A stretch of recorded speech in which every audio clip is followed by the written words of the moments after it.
That Jackson Browne song that we sang, Runnin On Empty, it stayed popular all these years, I think, because it really speaks to the human condition. Because we all know that feeling of running on empty, running blind, running behind. Sometimes we feel overwhelmed with fear or anxiety when life seems out of control. Even the physical world that we live in seems to attack us along the way. There was an event that happened several years ago I was reminded of this week. We took in our youth group to a festival in Kentucky called Ichthus. It's a music festival I used to direct years ago. And we'd taken our youth group from our church in North Carolina and some adults with us, and we'd gone up for this big event. It was a great weekend, and on the way home, we were coming back. We had a church bus. We'd actually bought an old Greyhound bus and painted it and converted it into a church bus that most of the group was on. And then I was driving what we called the chase vehicle. And the idea was if the bus breaks down or there's an emergency or there's a problem, we've got a second car that can take care of things. So on the way back, my kids, Becca and Josh, really wanted to ride on the bus. They thought that was cool. They were real little, and they wanted to ride on the bus. And so one of the ladies on the bus said, hey, they can sit with me. I'll take care of them. We said, okay. So they rode with her, and then another couple, Doug and Becky, friends of ours, rode in the back seat, and Annette and I were riding in the front seat of the car, and I was driving. And so we're going through these mountain roads, Tennessee and so forth, and it's really slow going. The bus is going like 40, 45 miles an hour up these really steep hills and stuff. And along the way, I realized we hadn't gotten enough gas before we left. And I said, hey, I got to go get some gas. We're going to pull off here and grab some gas quick, and we'll catch up. So we get off, we fill up our tank. We're only there maybe 5-10 minutes tops. We get back on the road, and I think, well, I'll just speed a little bit, and I'll catch up to the bus because it's only going 45 and 50 miles an hour. So I'm going like 70, 75 miles an hour, and we're just blowing down this highway for like an hour, and we never catch up to the bus. And I'm thinking, this is crazy, and I'm doing the math in my head, if they were this many miles ahead, and a train leaves this station at this time, and I'm trying to remember all that algebra stuff. We definitely should have caught up to them by now. This is crazy. And so I speed up a little faster. I'm going like 75, 80 now. And we go a little bit further, and I'm like, this is nuts. They must have turned off somewhere. We must have blown past them somehow. Did you guys see them anywhere? No, we didn't see them. So I turn around, and I head back the opposite direction, looking. I said, now I'm going fast. You guys look on the other side of the road, and if you see the bus, holler, and we'll turn around and go back behind them. And every time we get to a stop, an exit or a rest stop, we pull off quick, look, you see it? You see it? Nope. Okay, we get back on the highway and go again. And so we can't get a hold of anybody on the cell phones because we're in the mountains and there's no reception. And my kids are real young, like I say, and I'm not used to having other people responsible for them right now. And so I'm starting to get a little bit freaked out because what I'm thinking in my mind is they've stopped at a rest stop or somewhere, they've all gotten out to use the bathroom, and then they all got back on the bus, and the lady that was going to watch our kids forgot that she was watching our kids, and they've left my kids in the middle of nowhere, and the bus is 20 miles down the road, and my kids are being kidnapped or who knows what. And I'm just starting to get a little bit freaked out. And so I'm driving a little bit faster now. And so now I'm going like 80, 85 miles an hour. And I'm blowing down the road, and I'm cruising off into rest stops, and I'm cruising right back out. And I'm driving this way, and I'm driving that. And I'm just really ready to pop. This about 2 hours have gone by now. No contact with the bus. Annette's dialing and dialing and dialing, and nobody's answering any of their cell phones. And Doug and Becky are getting a little bit nervous because now I'm going 90 miles an hour. And, I'm just like ready to just lose it. And I'm just freaking out. And so this goes on and on and on. And finally we get off at another rest stop, and there sits the bus. Oh, thank God. There's the bus. Where's my kids? There they are. Awesome. Okay. And it turned out the bus had been overheating.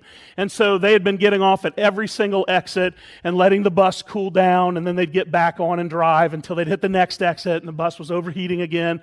So they got off and let it cool down. That's why they hadn't gotten very far. And that's why we blew right past them, because I'm going 90 miles an hour and the bus is sitting still on this exit. So we decided, okay, that's cool. We're all together. Everything's fine. The kids are fine. And so for some reason, Doug and Becky volunteered to ride in the bus so that Becca and Josh could be with Mom and Dad and be safe. I thought that was really nice of them to offer to do that for us. I'm sure there was no selfish motives at all. So anyway, life is kind of like that sometimes, isn't it? We sort of live life at 90 miles an hour, pedal to the metal. We don't sleep right. We don't eat right.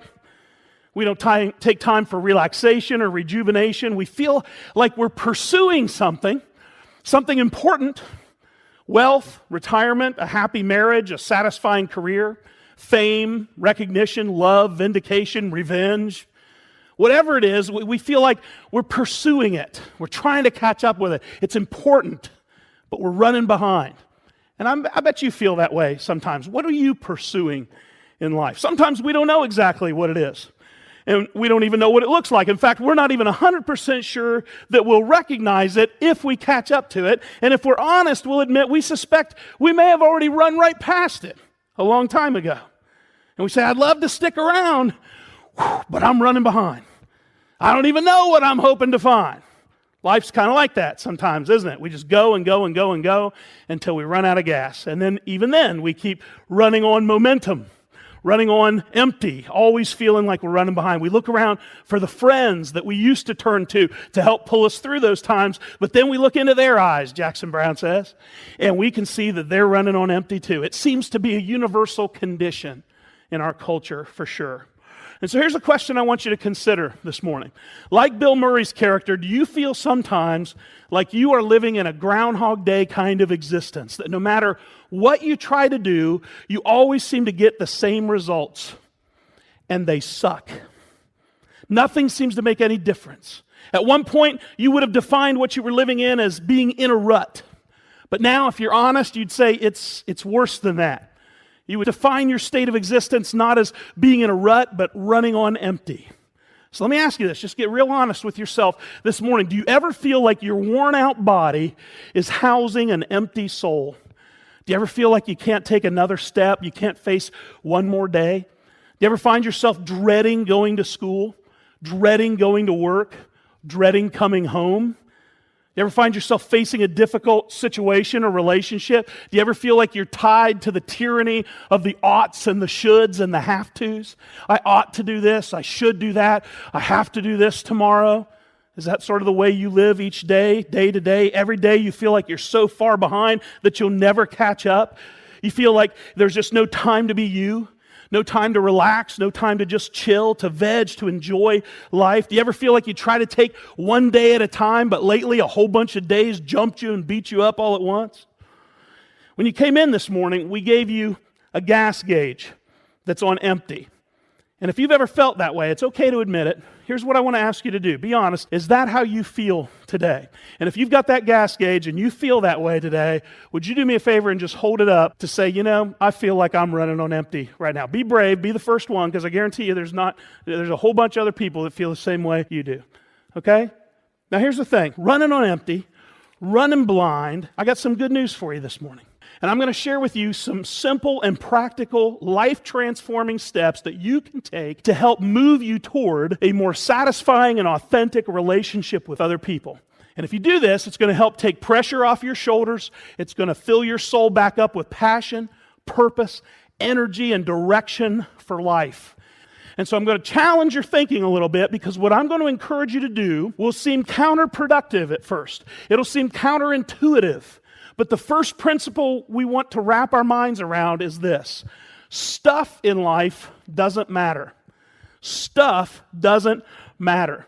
Now, so much of what we work to obtain, so much of what we pursue at 90 miles an hour, just amounts to stuff that doesn't really matter. The right shoes, the right handbag, the right house, the right title, the right corner office, the right car, the right restaurants, the right vacation spots, the right lifestyle. Stop pursuing stuff, because even if you catch it, so what? It's just stuff. It's going to rust. It's going to break. It's going to fall apart.